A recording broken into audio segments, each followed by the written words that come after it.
Now to a surprising decision by the White House about who's going to represent the U.S. at the Winter Olympic Games in Russia in February and who's not. Starting with the president and first lady, they're not going, and some of those they have chosen to send will be there, in effect, to send a message about the Russian crackdown on gay people.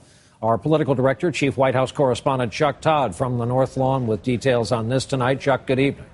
Good evening, Brian. You know, it's no secret that relations between Russia and the United States, and specifically President Obama and Vladimir Putin, are not good, a post-Cold War low.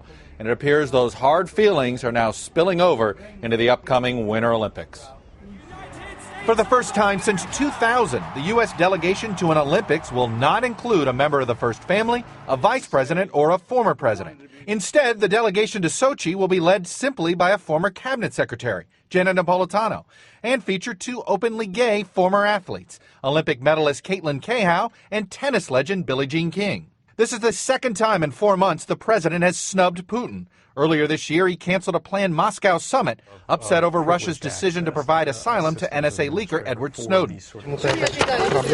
Now the White House appears to be sending a message about Russia's anti-gay laws. I think that this delegation brings attention to the remarkable diversity of the United States. And the president has been leveling criticism at Russia for months. Every judgment should be made on the track or in the swimming pool or on the balance beam, and people's sexual orientation shouldn't have anything to do with it. But America's ambassador to Russia told me in September that the U.S. will walk a diplomatic line on these issues when the games begin. Is the United States encouraging social protests of sorts at the Olympics? No, that's not our job. You know, the like Olympics, Mexico 68? I mean, does the United States want to see something like that? No, athletes are athletes. They're not diplomats. That's for me to do. But we want to protect their right to express their views while they're there. Team USA, Caitlin Cahow scores! Cahow hopes her mere presence as a U.S. delegate sends a signal to the Russians and others. I'm going to Russia as a representative of the United States, a country that embraces my dignity and my freedom, and I will go to Russia gladly. Some believe the president's decision inadvertently snubs the athletes and the Olympic Committee, which actually could hurt U.S. chances at hosting in the future.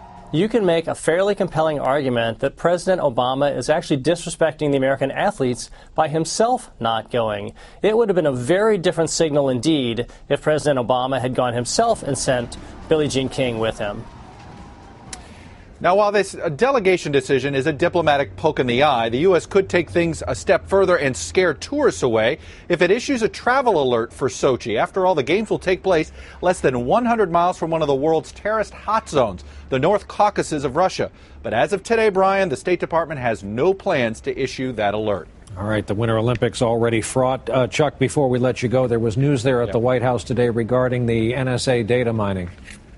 Well, here's what I can tell you. The White House decided to make public a report that it solicited from an outside task force to figure out how to reform the NSA's collection activities in a way that restores some trust with the agency.